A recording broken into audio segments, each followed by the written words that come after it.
Trong đời sống hiện đại, ngày nay chúng ta hay nghe nhiều người hay nói rằng chúng ta phải đi tìm bình an. Bình an ở nơi đâu? Bình an của ta đâu rồi? Cùng nhau đi tìm bình an trong lòng ta. Đôi khi bạn cảm thấy cuộc đời thật bất công, vì bạn đã cho đi quá nhiều mà không nhận lại được bao nhiêu. Nhưng thực ra khi bạn cho đi, tức là bạn đã nhận lại rất nhiều rồi đó. Đó chính là những niềm vui vô hình mà bạn không chạm vào được. Đôi khi bạn thắc mắc vì sao khi người khác buồn, bạn luôn ở bên để xoa dịu vết thương trong lòng họ. Nhưng đến khi bạn buồn thì chẳng thể tìm được ai sẵn sàng lắng nghe và thấu hiểu nỗi lòng của mình. Thật ra không có sự bất công nào ở đây hết. Có chăng là bạn có thể nhận lại sớm hay muộn những đền đáp từ người khác mà thôi. Tất cả chúng ta sinh ra và tồn tại trên đời này đều mắc nợ nhau. Cho đi, nhận lại là hình thức luân phiên để trả nợ lẫn nhau. Khi bạn cho đi những điều tốt đẹp thì bạn sẽ nhận được sự bình yên trong tâm hồn. Sự cho đi đích thực chính là cho đi không cần toan tính sẽ nhận lại được những gì. Bạn càng tính toán thì càng cảm thấy bức xúc, tâm càng không tịnh. Khi ấy bạn vừa phải cho mà vừa không được nhận niềm vui vô hình từ chính bản thân cái cho đi của bạn. Tất cả mọi thứ chúng ta làm cho nhau đều mang tính vay trả, hoặc vô hình hoặc hữu hình. Chúng ta quen biết nhau, yêu nhau, ghét nhau, căm thù nhau là vì có duyên. Cái duyên ban đầu là do trời định, nhưng để gắn bó lâu dài, muốn biến cái duyên ấy thành tình yêu thương thì là do chúng ta quyết định, nhờ vào cái cho đi của mỗi chúng ta. Nhưng bạn nên nhớ rằng trong tình yêu, ta hoặc sẽ nhận được niềm vui hạnh phúc, hoặc sẽ nhận được sự chán chường khổ đau. Tất cả đều trong một vòng tròn luẩn quẩn. Dù biết có thể sẽ nhận lại điều bất như ý, bạn cũng hãy vẫn cứ cho đi. Bởi cho đi tức là bạn đã tự yêu thương mình rồi. Bạn đã hòa mình vào dòng chảy không ngơi nghỉ của cuộc sống và của đời người. Không bao giờ có cái chết, vì nơi tận cùng cũng chính là nơi khởi thủy những mầm sống mới. Trong cõi nhân sinh này, khi chúng ta có một chút, chúng ta lại muốn có nhiều hơn. Khi mình có nhiều hơn, mình ao ước có nhiều hơn nữa. Nhưng khi mất đi tất cả, mình chợt nhận ra rằng ồ, phải chi mình còn một chút, chỉ cần một chút thôi là đã đủ rồi. Có câu tri túc, tiện túc, đại túc, hà thời túc, nghĩa là biết đủ là đủ, chờ đủ, chờ tới khi nào. Và biết đủ là một trong những chiếc chìa khóa quan trọng để mở cánh cửa dẫn đến miền an lạc. Cuộc đời không phải là một cuộc đua, mà là một cuộc hành trình để chúng ta từng bước chiêm nghiệm ý nghĩa cuộc sống. Điều quan trọng không phải là phần thưởng nhận được khi chúng ta đến đích, mà chính là những gì chúng ta cảm nhận được trên từng chặng đường đi. Bạn có tin rằng có người đến khi trút hơi thở mới ngộ ra mình từng sống? Vì thế ta cần ý thức được mình, cần biết rõ mình đang sống ngay trong từng nhịp thở. Nếu không làm được điều này thì ta không phải đang sống, mà chỉ đang tồn tại thôi. Có người vừa thức dậy sau một giấc ngủ dài và cảm thấy mình trưởng thành hơn khi phát hiện ra rằng mình có hai bàn tay, một để giúp đỡ chính mình, một để giúp đỡ những người khác. Điều gì xảy ra khi một bông hoa nở trong rừng sâu, chẳng được ai biết tới hương thơm, chẳng được ai ngắm, chẳng được ai khen đẹp đấy, cũng chẳng có ai chia sẻ niềm vui cùng? Liệu bông hoa có chết không? Có đau khổ không? Có trở nên hoang mang, sợ hãi không? Có tự tử không? Không, bông hoa cứ đơn giản nở, cứ đơn giản tỏa hương theo gió thôi. Chuyện có ai đi ngang qua khen nó đẹp hay không chẳng liên quan gì đến nó. Nó cứ dâng tặng hương thơm và niềm vui của mình cho đời, cho cái toàn thể bao la. Bạn đã an nhiên, chúng ta đã an nhiên sống như bông hoa hồn nhiên nở và tỏa hương giữa rừng sâu ấy chưa? Trả ai cái kiếp luân hồi, về nơi cố quần mà ngồi thông dong. Trả luôn mấy bận lưng còng, gá thân rồi tự đèo bồng nghiệp duyên, trả bao tâm thức đảo điên, theo con sóng biển tan miền đại dương. Trả tình mấy bận tơ vương, dùng dằn lũy kiếp mù sương gập ghềnh. Liêu xiêu bóng trúc qua thềm, sông thời gian vẫn bồng bềnh lặng trôi. Còn gì sót lại trong tôi, thả theo mây trắng bên trời loãng tan. Trả ai cơn mộng trần gian, nghìn năm mở mắt mơ màng lối xưa. Bàn chân nhịp điệu mơ hồ, giữa thiên thu lại đứng chờ thiên thu. Trả trời đất thuở âm u, trả luôn nhịp vọng lời ru mẹ hiền. Tấm thân sinh tử ưu phiền, kiếp tầm mấy độ an khiên tự ràng. Trả rừng thu ngọn lá vàng, trả thơ cho bút, trả đàn cho dây. Tôi về mặt mũi xưa nay, vạn duyên hoàn lại chốn này vạn duyên. Lùi hùi nơi cõi ta bà, giật mình ngó sực đã già không hay. Nhát trong đã quá một ngày, năm qua tháng lại hết ngay một đời. Chỉ toàn lo việc trời ơi, chỉ xây đắp chuyện nước trôi qua cầu. Thình lình nhận được thơ sầu, nội ngày mai có lệnh chầu diêm la. Ông ơi nán lại cho mà, con còn vài việc thiết tha chưa làm. Tử thần lạnh lẽo hất hàm, theo ta ngươi chớ càm ràm uổng công. Biết không xong đứng khóc ròng, trách mình đã sống lông bông một đời. Thế là nhắm mắt chân xuôi, rứa là bị nghiệp dắt lôi sáu đường. Chỉ vì lúc sống xem thường, thời gian lưỡi búa có nhường nhịn ai. Sống này rồi lại chết mai, đời phù du vẫn miệt mài muốn tham. Chết rồi thành bụi thành than, hồn trầm luẩn quẩn trần gian kiếp đời. Ai còn mặc chiếc áo người, việc gì quan trọng tức thời ưu tiên. Diêm vương hỏng nhận đúc tiền, muốn tránh mặt ổng hãy liền tỉnh tu. Trong thế gian này, những việc thấy vậy mà không phải vậy nhiều lắm lắm. Chứng kiến chỉ có nghĩa là nhìn thấy, nhìn thấy không có nghĩa là nhìn rõ, nhìn rõ không có nghĩa là hiểu được, hiểu được không có nghĩa là hiểu rõ, hiểu rõ không có nghĩa là đã thông suốt hết mọi vấn đề. Mọi thứ chúng ta nghe chỉ là ý niệm, chưa phải là thực tại. Mọi thứ chúng ta thấy thường nhuộm màu quan điểm cá nhân, chưa chắc là sự thật. Người biết nghi ngờ chính cái thấy, cái nghe của mình thường sẽ thận trọng trong mọi hành xử giữa cuộc đời. Khi rèn được thói quen không vội vàng kết luận, khen, chê, bình phẩm tốt xấu bất kỳ ai, thì ta sẽ bớt đi những lần xấu hổ, lúng túng vì lỡ lời. Khen và chê vốn dĩ là thói thường của nhân sinh thế thái. Khi bị người khác phê bình, buồn bã một chút thì được, nhưng đừng vội giận dữ phản ứng. Hãy xem lời phê bình của người khác là cơ hội để ta nhìn lại bản thân và điều chỉnh những điểm cần thiết.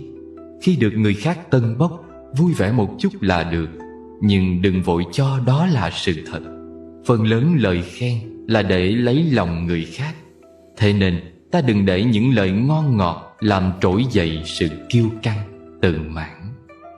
Nếu cuộc đời thật sự khổ đau, ta sẽ không còn thời gian để than thở.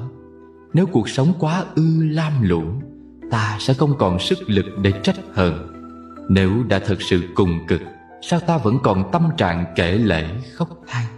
Bất kể ở đâu hay lúc nào, hãy nhớ rằng mình sống là cho chính mình. Thế nên mình làm công việc gì cũng được, miễn không thẹn với lòng và luôn cố gắng làm tròn bổn phận. Số mệnh từ nội tâm sanh.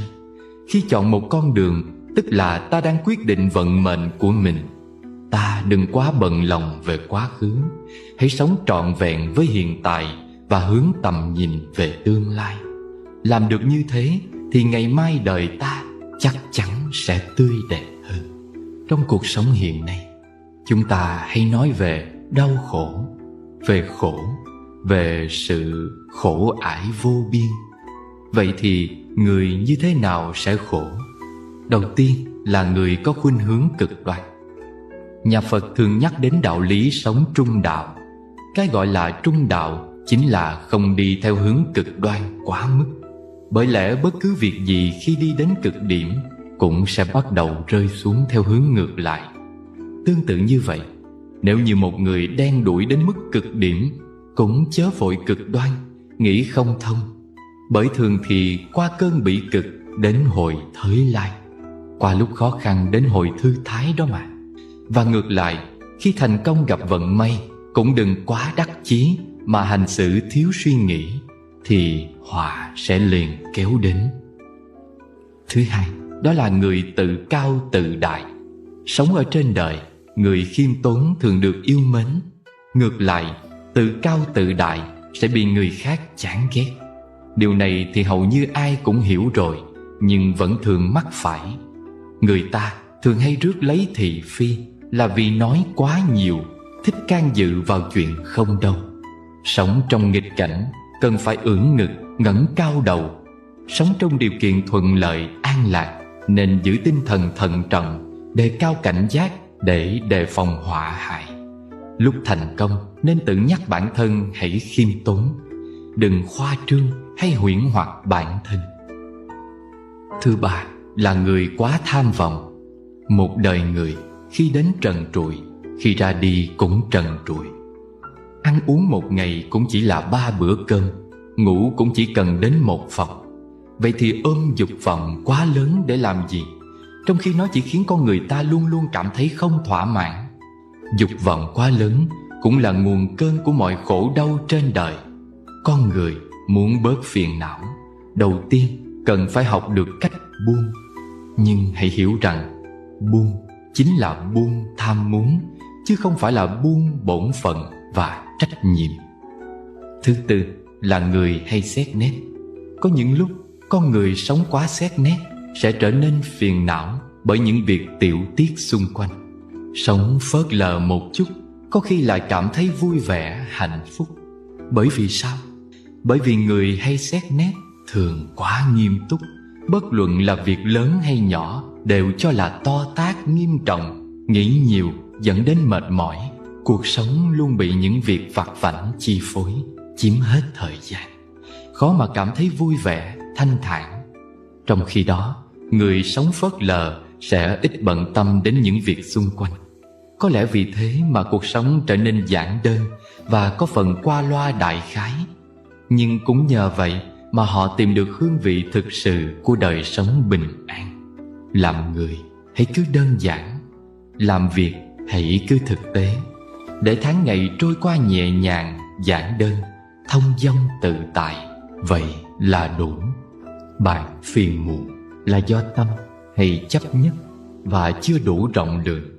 Bạn tức giận là vì muốn chung quanh thuận theo ý mình và lòng bạn chưa đủ bao dung. Bạn rầu rĩ là do suy nghĩ chưa đủ tích cực. Bạn lo nghĩ là do tâm trí chưa đủ thông dong. Bạn đau thương là tại chí chưa đủ kiên cường. Bạn đố kỵ là vì bạn chưa đủ ưu tú. Bạn tham muốn là vì chưa thấu hiểu vô thường. Mỗi một loại phiền não đều bắt nguồn từ chính ta.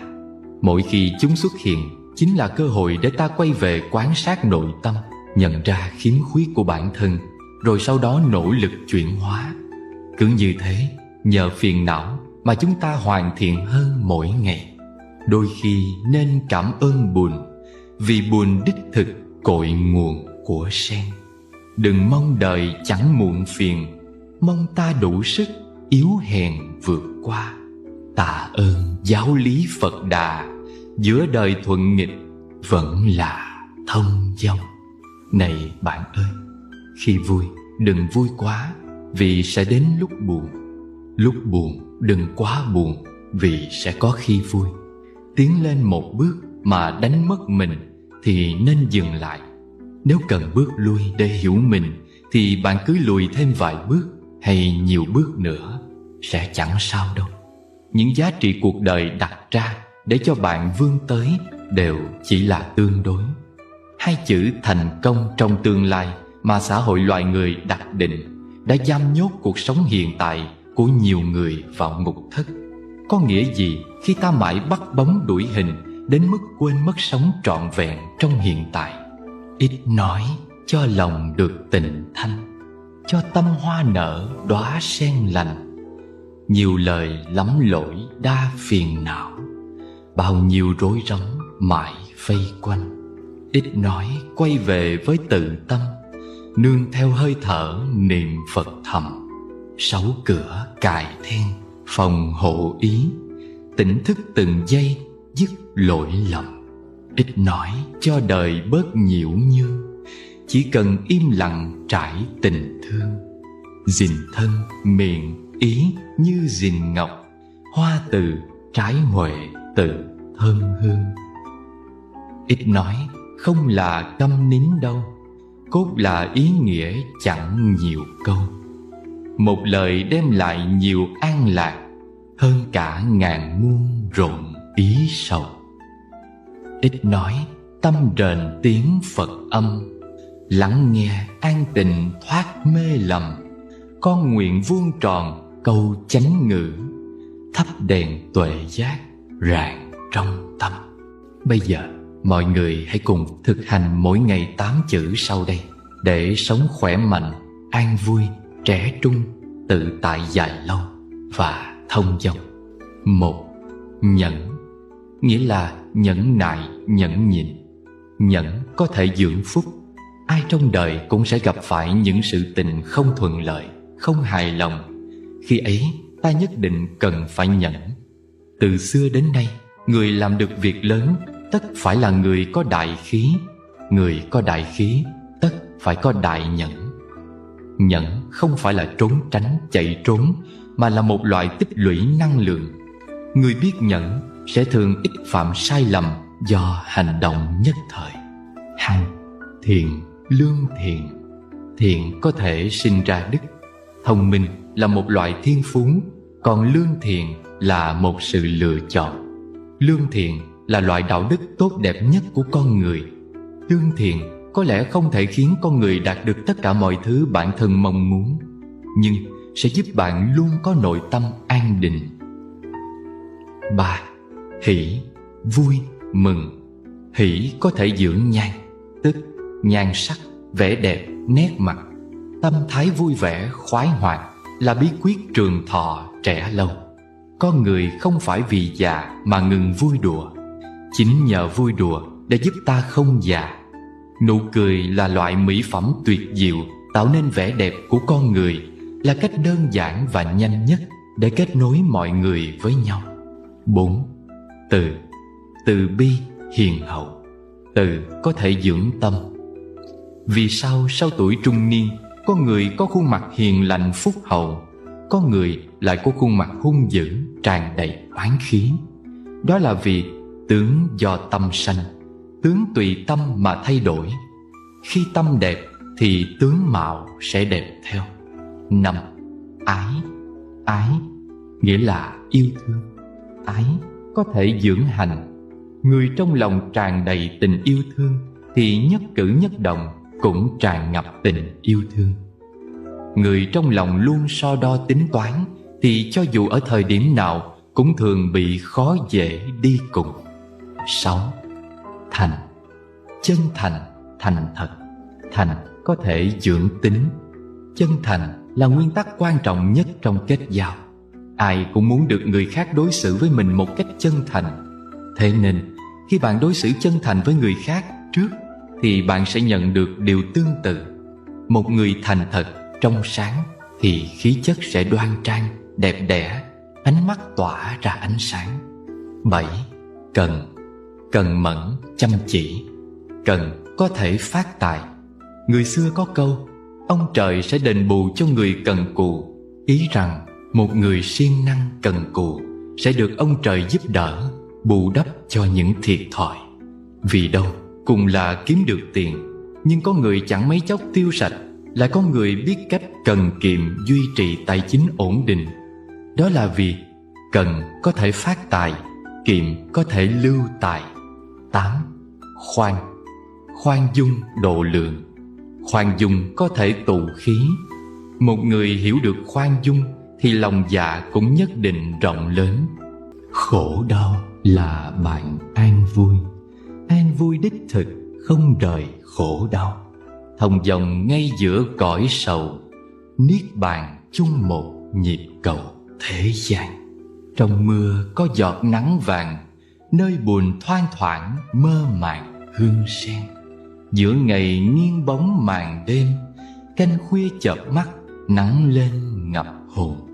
Sau niềm vui có nỗi buồn, trong tù ngục thấy con đường thoát ly. Nơi dung nhan tuổi xuân thì có đôi mắt mẹ xếp ly buổi chiều. Ghét người bởi chính vì yêu, yêu bao nhiêu hận bấy nhiêu cũng lạ.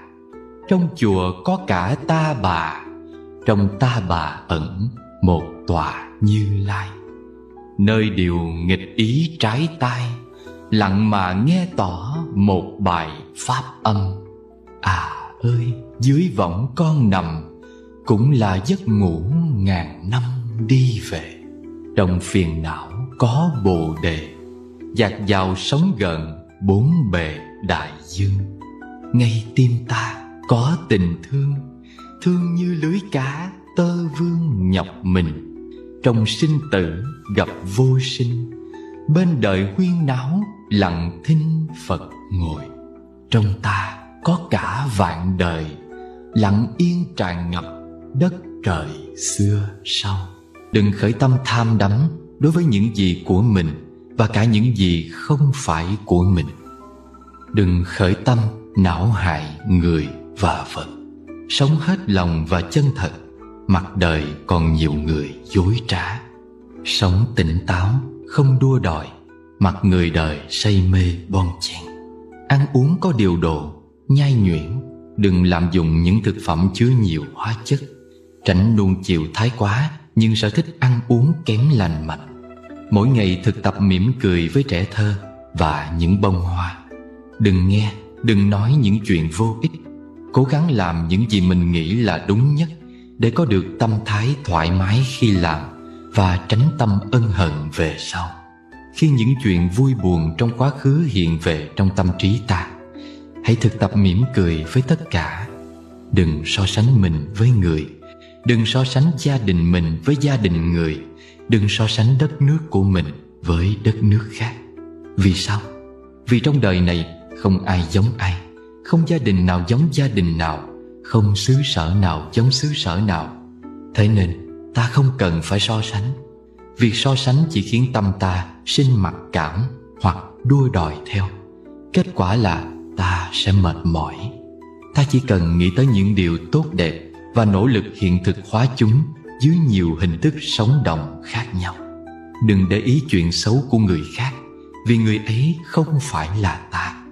Khi nghĩ đến điều xấu của người khác, thì điều xấu trong tâm ta sẽ có cơ hội khởi lên, làm cho tâm ta vẫn đục, làm cho nét mặt ta mất đi vẻ thánh thiện tươi vui. Hãy biết thực tập lắng nghe tâm trí, hơi thở của chính mình, biết cách học hỏi và thấu hiểu người khác. Thực tập thường xuyên những điều này sẽ giúp ta luôn nhớ rằng cần đối xử với người khác như cách ta muốn họ đối xử với ta. Đời người không phải là 100 năm, mà chỉ tồn tại trong từng hơi thở. Thế nên ta cần sống đẹp, sống hết lòng và thảnh thơi trong từng hơi thở, để mỗi hơi thở của ta đều có thể đưa ta đến đời sống cao thượng. Một đời người bị xem là lãng phí khi ta lãng phí ngay trong từng hơi thở của chính mình. Ta phải biết nuôi dưỡng ý thức sống cùng và sống với. Nếu không có ý thức này, ta sẽ bị cảm giác cô đơn đánh lừa, và ta sẽ bị chết đói ở trong cảm giác ấy. Ta đừng khởi tâm tranh giành với bất cứ ai trên cõi đời này, vì chẳng có ai là số một, cũng chẳng có ai là quan trọng cả. Số một và quan trọng chỉ là những ảo giác do ngã tưởng biến hiện mà thôi. Ta phải biết ở giữa đời không có ai xấu và tốt một cách quá đáng. Mọi sự xấu tốt trên đời đều sẽ tự thay đổi khi có cơ duyên. Rèn được suy nghĩ này thì ta sẽ không rơi vào cạm bẫy của sự hy vọng hoặc thất vọng thái quá. Ta thực tập để tự biết khả năng và giới hạn của mình trong lúc tiếp xử với mọi người và muôn vật, để khỏi mắc những lầm lỗi đáng tiếc khiến về sau dẫn sinh tâm ân hận. Ta phải thực tập hành đầu tư những gì tốt đẹp vào tâm thức ta và vào trong cuộc sống của ta. Đó là hành đầu tư có ý nghĩa và lâu dài nhất. Trước khi bắt tay kinh doanh bất cứ lĩnh vực nào để kiếm tiền, ta cần biết đầu tư và kinh doanh những gì tốt đẹp trong tâm thức ta trước, khiến tâm hồn ta ngày càng phong phú, giàu có. Đừng nói nhiều về đạo đức từ bi, mà hãy sống từ bi đạo đức ngay trong từng hành động của mình đối với mọi người và muôn vật. Cuộc sống lâu dài và đẹp nhất là cuộc sống được nuôi dưỡng bởi tình yêu thương giản dị. Nợ nần trong cõi nhân gian, trả vay hoài chốn địa đàng lãng quên. Nghìn thu trả nợ ưu phiền, giá tràng quên nổi bình yên thuở nào. Trong cái xã hội mà ngày nay người ta ai nấy cũng đều chạy trong cái cuồng quay công việc, cơm áo gạo tiền, thì không biết là mọi người có nhận ra những nghịch lý ngày hôm nay hay không? Thời buổi này, người ta có nhà cao cửa lớn, nhưng gia đình thì bé lại hơn xưa. Lắm bạc tiền, nhưng tất cả chạy đua, chung mái ấm mà bơ vơ tội nghiệp. Thời buổi này, sống xã giao bạc thiệt, miệng nói cười, lòng ngập những mưu toan. Thật khó biết ai là đá là vàng, niềm tin trưởng thành món hàng xa xỉ.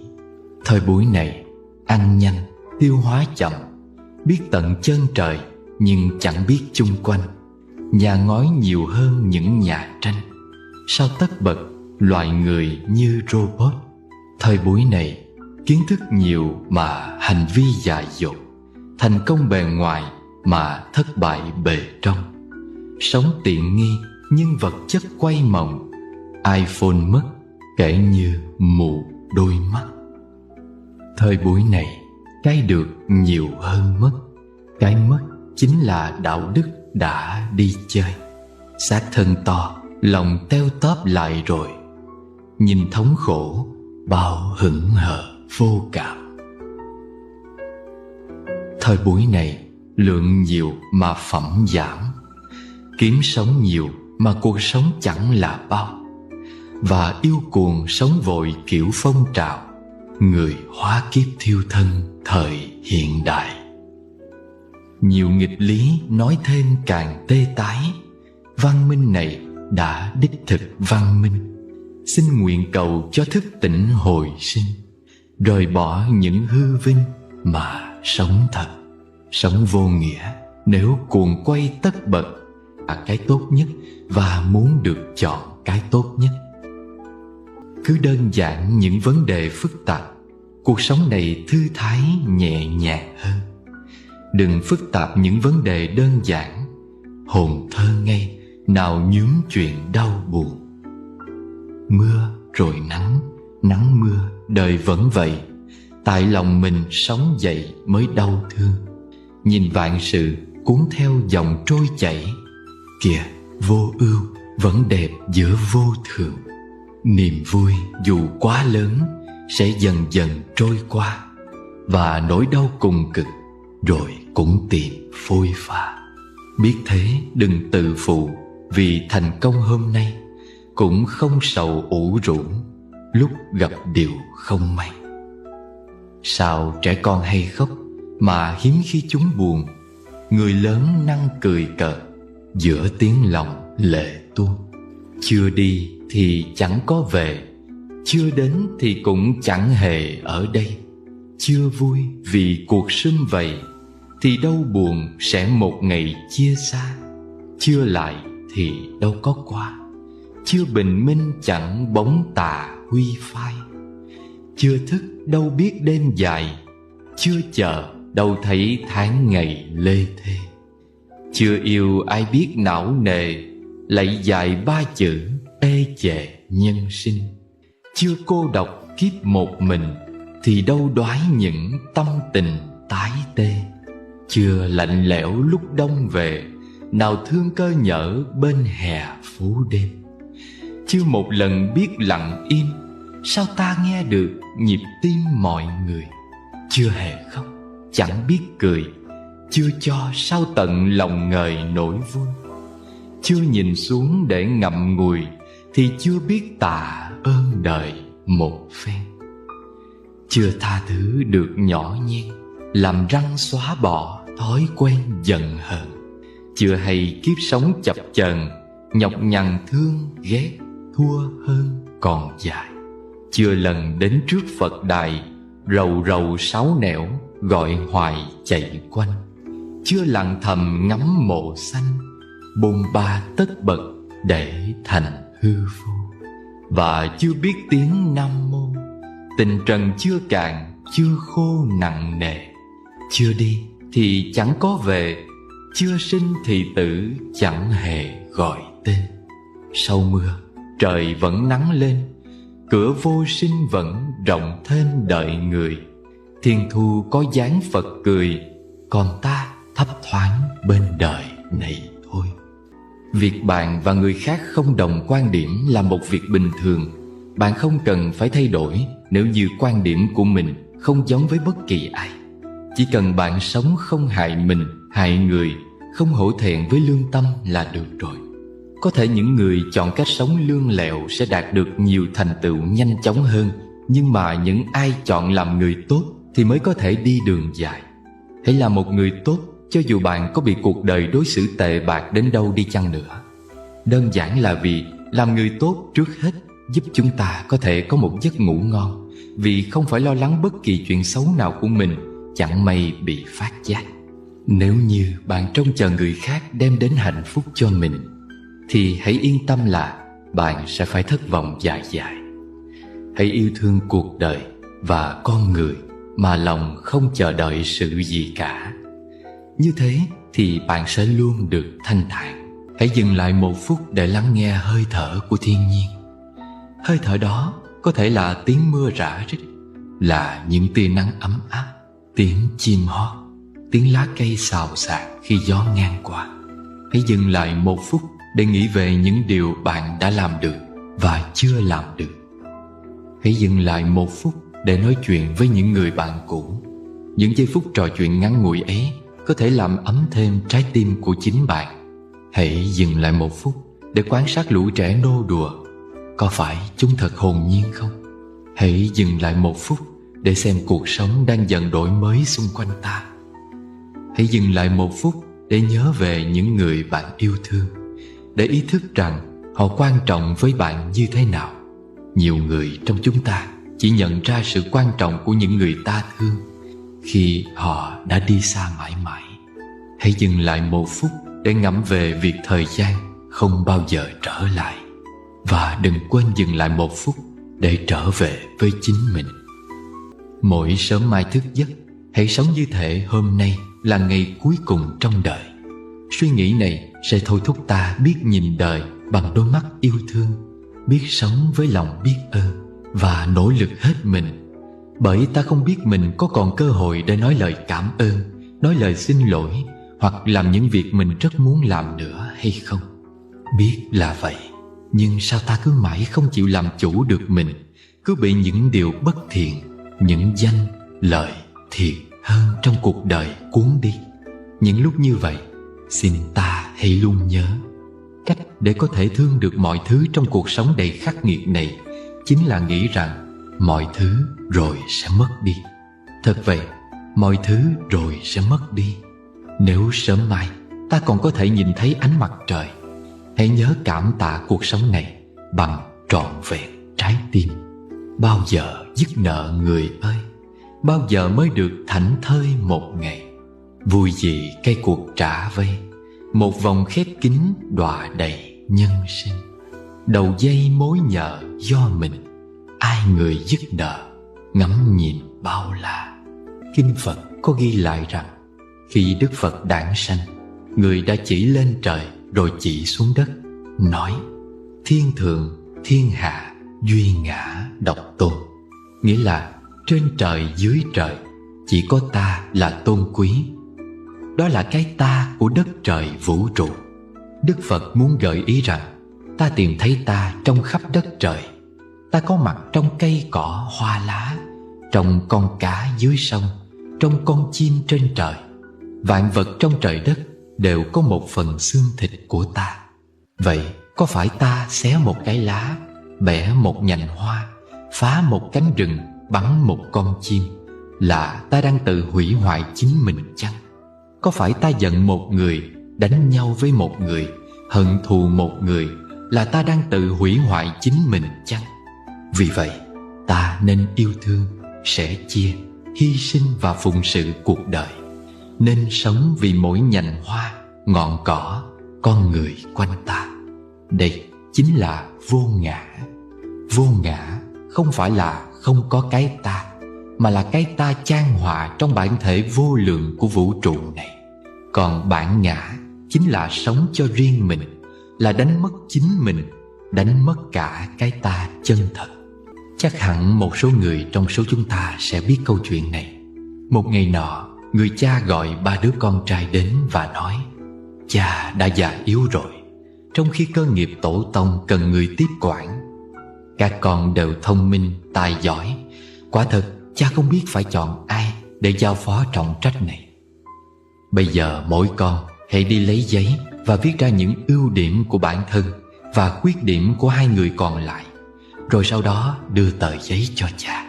Cha sẽ xem trong các con ai là người thấu hiểu và có cái nhìn sáng suốt nhất, thì sẽ giao lại cơ nghiệp cho người ấy. Chỉ một lát sau, hai người con đầu quay lại và đưa cho cha những tờ giấy kín đặc chữ. Chỉ có cậu con út là mãi chưa hồi đáp.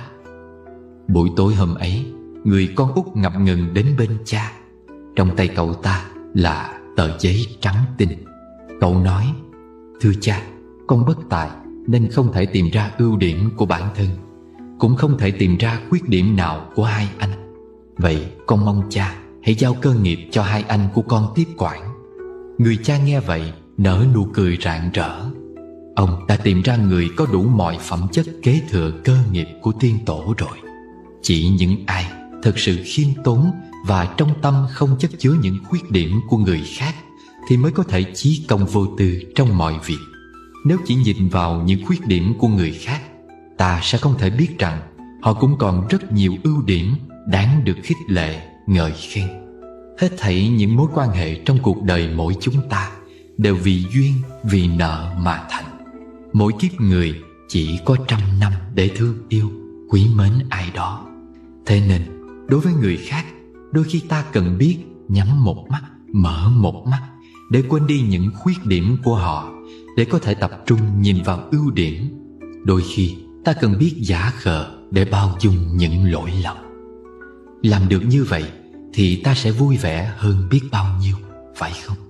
Một câu chuyện về một người thợ xây tuổi đã cao. Có người thợ xây già nọ đã làm việc chăm chỉ, chuyên nghiệp cho hãng thầu xây dựng nọ suốt nhiều năm.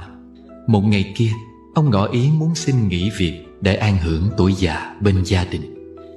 Hãng này rất luyến tiếc khi sắp thiếu đi một người thợ giỏi, tận tụy, giàu kinh nghiệm, cho nên đã đề nghị ông cố gắng xây một căn nhà cuối cùng trước khi thôi việc.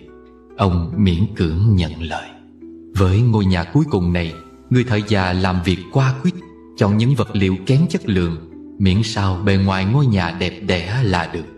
Mấy tháng sau, khi căn nhà được xây xong, người chủ trao cho người thợ già chiếc chìa khóa căn nhà ấy và nói: ông đã phục vụ hãng rất tận tụy suốt nhiều năm qua, góp phần tạo nên thành công của hãng.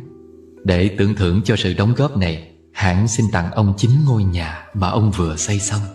Ông thợ xây vô cùng bàng hoàng. Nếu ông biết rằng mình đang xây ngôi nhà cho chính mình thì chắc chắn ông đã làm việc cẩn thận, đã chọn lựa những vật liệu có chất lượng tốt nhất. Này, ông phải sống trong căn nhà mà chỉ mình ông biết nó kém chất lượng. Trong cuộc sống, nhiều người cũng giống như người thợ già kia, thường tạo dựng một đời sống hào nhoáng, tạm bợ, mà không mấy chú trọng tới chất lượng của đời sống. Nhiều khi ngồi kiểm điểm bản thân, ta sẽ nhận ra mình đang phải gánh chịu những hậu quả của những bê bối, sai trái trong quá khứ. Ta chính là kiến trúc sư chính trong công trình mang tên đời ta. Đời sống hiện tại của ta là kết quả của sự tạo dựng trong quá khứ. Đời sống ngày mai của ta là kết quả của sự tạo dựng hôm nay. Thế nên, hãy xây dựng đời mình một cách cẩn thận, đúng đắn và hết lòng bạn nhé.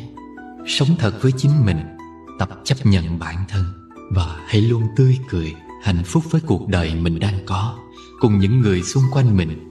Tập buông bỏ, tập chấp nhận và tập tha thứ chính là bí quyết của cuộc sống hạnh phúc. So đo chi với cuộc đời, hãy dành vài phút ngồi chơi với mình. Tâm an, trời đất rộng thinh, dính đau khổ đấy, lặng nhìn như nhiên. Đời người không phải cuộc chạy đua, mà chính là chuyến du lịch. Cuộc đua quan trọng ở đích đến, còn chuyện rong chơi cần quan tâm đến phong cảnh bên đường. Tâm trạng tốt thì cảnh vật theo đó cũng sẽ đẹp hơn. Bất luận hôm nay gặp bao nhiêu khó khăn, hãy vững tin rằng chỉ có hôm qua là không thể trở lại, còn ngày mai chắc chắn sẽ đến. Cà phê đắng hay ngọt là do mình bỏ đường hay thêm muối. Một niềm đau thương không nằm ở chỗ làm sao quên đi, mà phụ thuộc vào việc bạn có đủ dũng khí bước qua để đến với cái mới hay không mà thôi. Đời người cũng giống như một ly trà, mới uống vào sẽ cảm thấy đắng chát, nhưng đó chưa phải là tất cả. Đi qua những đắng chát sẽ cảm nhận được vị ngọt nhẹ nhàng. Chúng ta sở dĩ mệt mỏi là vì cứ do dự giữa kiên trì và buông bỏ. Đôi khi hiểu ra rồi, nhưng trong lòng lại không muốn chấp nhận sự thật.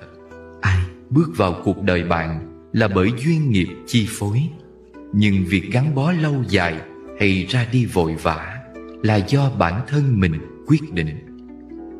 Không giải thích mới nhẹ nhàng, không cố chấp mới khai thông, và không hoàn mỹ mới là cuộc đời. Đừng đổ lỗi cho người khác, không cười nhạo bất kỳ ai, cũng chẳng cần ngưỡng mộ họ. Mặt trời chiếu sáng thì ta sưởi ấm, mưa gió nổi lên thì tìm chỗ trú ẩn. Thực hiện mong ước của mình, đi con đường mình lựa chọn, thế giới sẽ thanh bình. Khi một người cố tình làm đau bạn, hãy tha thứ cho họ, nhưng đừng bao giờ đặt niềm tin vào đó nữa. Vì tha thứ cho người là bỏ qua cho mình. Nhưng nếu lại tiếp tục tin tưởng mù quáng, chính là trao cho kẻ khác thêm cơ hội tổn thương bạn. Chúng ta nên tin tưởng mọi người đều có thể sửa đổi sai lầm, nhưng hãy để cuộc đời kiểm chứng điều đó. Sống ở đời, gặp lúc có lợi, nhớ đừng dành hết cho mình. Lợi lộc giành giật cả đời cũng không thể tận, biết đủ nên dừng. Dù bạn có lý, cũng đừng truy người đến cùng. Lý lẽ thế gian, dù tranh luận ngàn năm cũng không thể hết. Có đạt được chiến thắng, cũng mất đi sự lương thiện nhẹ nhàng.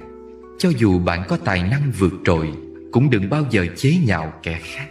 So sánh người với người dễ làm tổn thương nhau. So sánh vật với vật dễ dẫn đến việc phải bỏ đi một thứ nào đó. Làm người nếu tỏ ra quá khôn ngoan, xung quanh sẽ nghi ngại. Quá cầu toàn sẽ dễ gặp hiềm khích, còn như quá kiêu ngạo sẽ bị người xa lánh. Suy nghĩ quá mức sẽ phát sanh phiền muộn. Để ý quá chi ly chỉ tự ám ảnh mình. Truy cầu quá nhiều mới khiến bản thân mỏi mệt. Chỉ khi nào trong lòng thấy hạnh phúc thì ngày tháng mới thông dong. Thân tâm tự tại mới thấy cuộc đời là đáng sống.